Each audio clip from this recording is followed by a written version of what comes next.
तो जो modern physics है उसकी यदि हम बात करें तो उसमें हम दो डिफरेंट थ्योरी की बात करेंगे कंप्लीटली, ठीक है।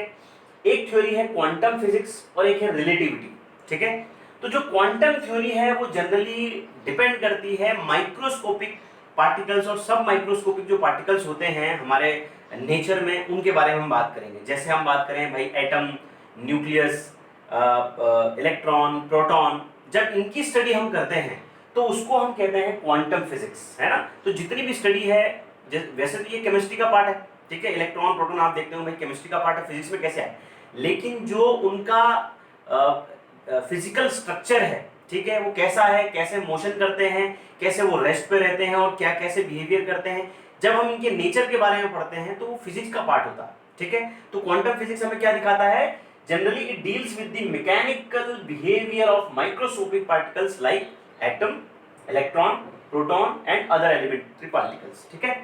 तो ये हो गया क्वांटम फिजिक्स के बारे में। बात करते हैं रिलेटिविटी के बारे में। थ्योरी ऑफ रिलेटिविटी जो है it is a modern science, ये मॉडर्न फिजिक्स का पार्ट है जो कि डील करता है मोशन ऑफ पार्टिकल्स, ठीक है। अब आप बोलोगे भाई मैकेनिक्स में भी तो हमने मोशन ऑफ पार्टिकल्स पढ़ा था, लेकिन मैंने आपको वहां पर एक इंपॉर्टेंट चीज बताई थी कि वहां पर जो मोशन होगा वो हमेशा कैसा होगा, लो होगा, कम होगा। अब कम का मतलब ये नहीं कि भाई 2 किलोमीटर या 1 किलोमीटर पर आवर हो गया, वो बहुत ज्यादा भी हो सकता है, लेकिन वो लाइट स्पीड, लाइट की जो स्पीड है उसके बराबर नहीं होगा, ठीक है, नॉर्मल होगा, क्योंकि लाइट की स्पीड तो हमें दिखेगी नहीं भाई, है ना। जिस स्पीड को हम देखकर समझ सकें, ऑब्जर्वेशन कर सकें, उसको हम मैकेनिक्स में पढ़ते हैं। लेकिन यदि हम बात करें, यदि कोई किसी पार्टिकल की वेलोसिटी कितनी हो जाए, लाइट की स्पीड के बराबर हो जाए या उससे ज्यादा हो जाए या नियर अबाउट लाइट की स्पीड के बराबर हो जाए, तो हम उस थ्योरी को बोलते हैं थ्योरी ऑफ रिलेटिविटी, है ना।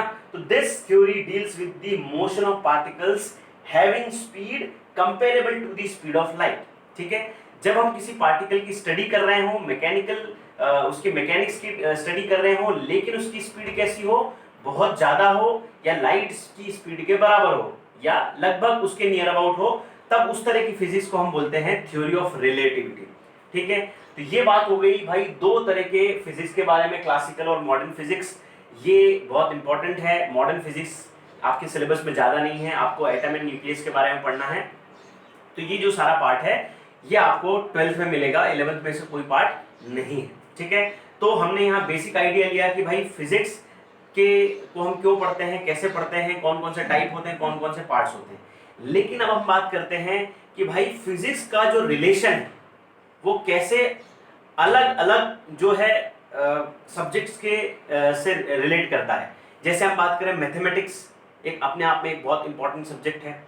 बायोलॉजी वैसे तो साइंस का ही पार्ट है, लेकिन it is different from physics, ठीक है। तो बायोलॉजी से कैसे रिलेट करता है फिजिक्स, या हम बात करें भाई केमिस्ट्री से कैसे रिलेट करता है, या हमारी डेली लाइफ में, पर्सनल लाइफ से कैसे रिलेट करता है, ठीक है, और टेक्नोलॉजी से कैसे रिलेट करता है, इसके बारे में हम बात करते हैं, ठीक है। तो सबसे पहले हम बात करते हैं मैथमेटिक्स से कैसे रिलेट करता है। तो जब भी हम बात करते हैं फिजिक्स की, तो विदाउट मैथमेटिक्स हम फिजिक्स को देख ही नहीं सकते। ऐसा कहा जाता है कि mathematics is the language of physics, मतलब आपको यदि फिजिक्स को समझना है तो आपको मैथमेटिक्स की लैंग्वेज आनी चाहिए, मैथमेटिक्स आना चाहिए, ठीक है। जैसे अभी हम इस चैप्टर के बारे में बाद में हम बात करेंगे जनरल मैथमेटिक्स के बारे में, हम, है ना। तो उसमें बहुत सारे मैथमेटिक्स के रूल पढ़ेंगे जो हमें आगे जाके समझना है। जैसे मैंने आपको स्टार्टिंग में बताया था कि जब हम कोई लॉ देते हैं तो उसका ऑब्जर्वेशन करते हैं, उसके बारे में रीजनिंग करते हैं, उसका एक्सपेरिमेंट करते हैं, उसके बाद हम मैथमेटिकल मॉडलिंग करते हैं। मतलब यदि हमें फिजिक्स के लॉज को समझाना है तो बाय मैथमेटिकल फॉर्मूला या मैथमेटिक्स लॉ के बारे में के द्वारा ही समझाना पड़ता है। तो इस तरह से हम कह सकते हैं कि मैथमेटिक्स का रिलेशन फिजिक्स के साथ बहुत गहरा है। बिना मैथमेटिक्स के हम फिजिक्स को नहीं समझ सकते, ठीक है।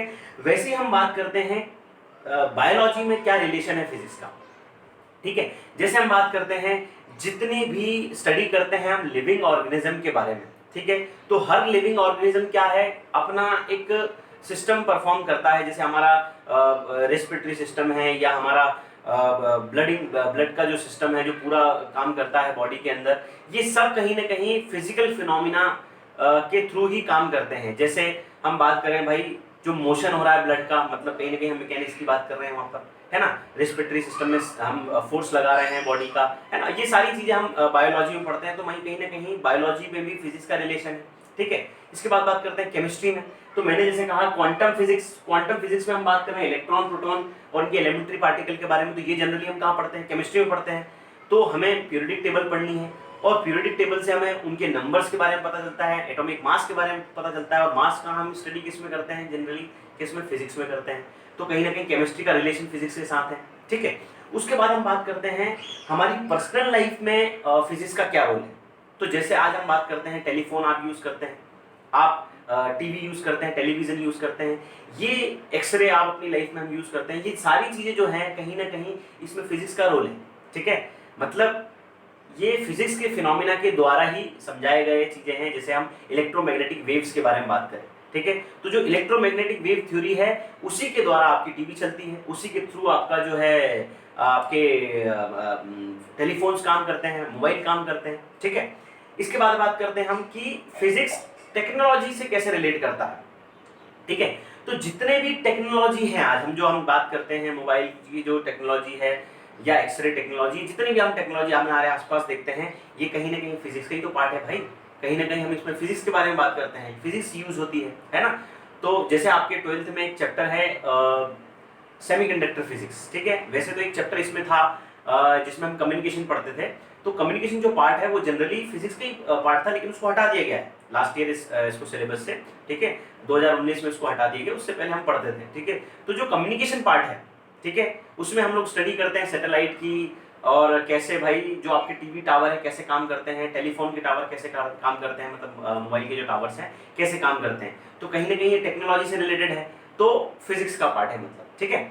तो ये सारी बातें हमने की कि फिजिक्स कैसे रिलेट करता है अलग अलग सब्जेक्ट के साथ, मतलब फिजिक्स इज वेरी इंपॉर्टेंट, ठीक है। तो भाई कहीं ना कहीं फिजिक्स का स्कोप के बारे में हम बात कर रहे थे, इसलिए मैंने आपको इन सब चीज़ों के बारे में बताया कि क्यों फिजिक्स का इतना स्कोप है, क्योंकि सारे सब्जेक्ट्स में हम फिजिक्स की बातें करेंगे, मतलब इंपॉर्टेंस से यूज होता है, ठीक है।